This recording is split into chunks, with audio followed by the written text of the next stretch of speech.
Guro, sinaksak ng menor de edad sa lungsod ng Tacurong, patay. COMELEC registration sa lungsod ng Tacurong, dinagsa.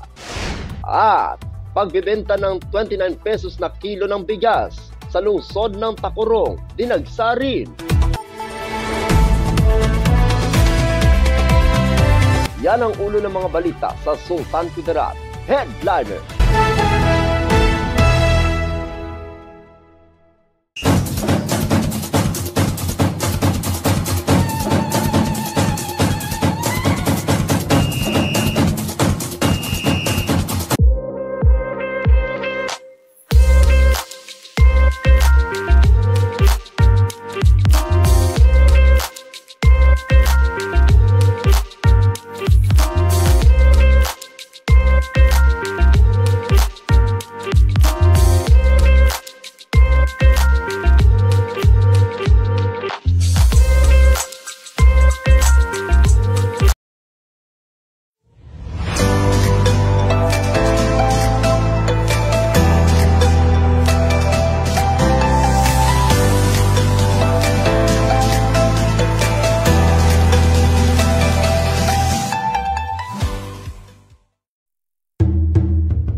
Magandang araw, lalawigan ang Sultan Kudarat. Narito na ang mga pangunahing balita sa Sultan Kudarat Headliners ngayong Oktubre 1, taon 2024. Guro, sinaksak ng menor de edad sa lungsod ng Tacurong, patay. Narito ang ulat. Dead on the spot ang isang 56 na taong gulang na guro matapos itong saksakin ng isang menor de edad na babae. Ika-10 ng umaga kahapon, araw ng Lunes, ika-30 ng Setyembre taong kasalukuyan sa Purok Monteville, Barangay EJC Montilla, lungsod ng Tacurong, lalawigan ang Sultan Kudarat. Sa spot report ng PNP, kinilala ang nasabing biktima na si alias Datu na naninirahan sa nabanggit na lugar, habang ang suspect ay si alias Jazel, 14 na taong gulang, naninirahan sa bayan ng Columbio, lalawigan ang Sultan Kudarat.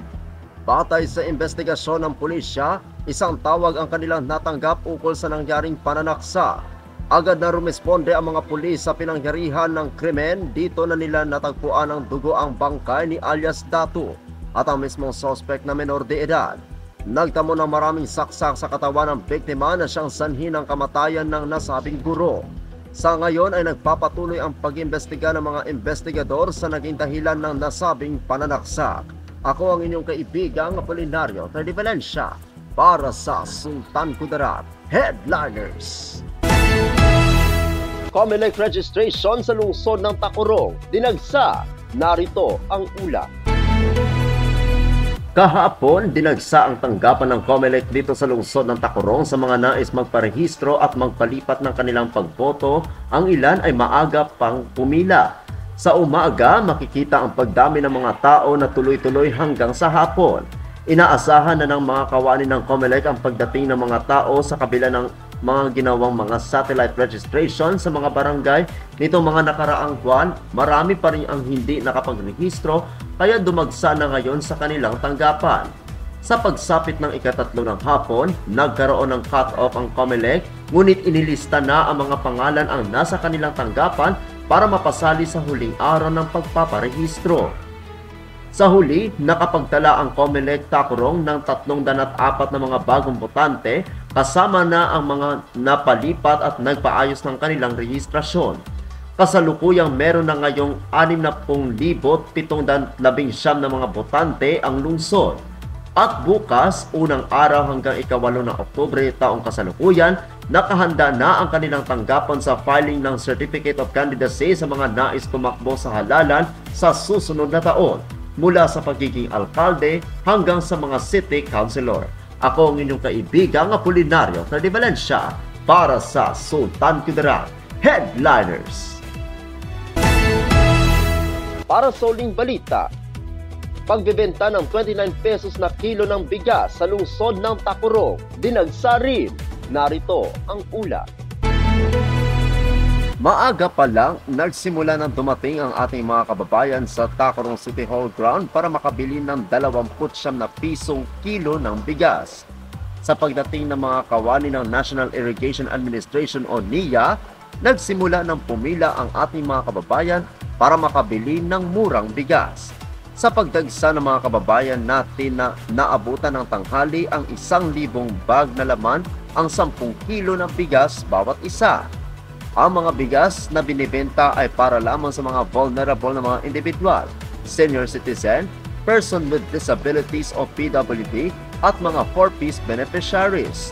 Bukod sa bigas, kasabay ring binibenta ang mga gulay, isda, itlog at ilan pang agrikultura na produkto sa mura at abot kayang halaga. Ang aktibidad ay bahagi ng kadiwa ng Pangulo na programa ng Department of Agriculture o DA na kabalikat ang lokal na pamahalaan ng Tacloban at National Irrigation Administration o NIA. Ako ang inyong kaibigang Apolinario Ferdinand Valencia para sa Sultan Kudarat Headliners.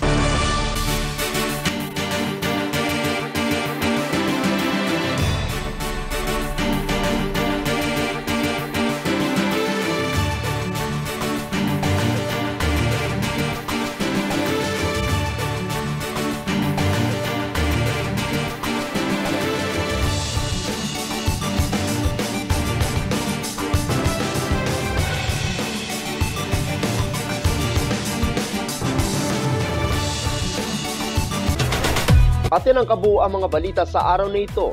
Mga balitang kailangan ninyong malaman. Balitang walang kinakampihan. Balitang totoo. Balitang may dalang aral at inspirasyon. Ito ang Sultan Kudarat Headliners. Hanggang bukas, maraming salamat at magandang araw, kaibigan.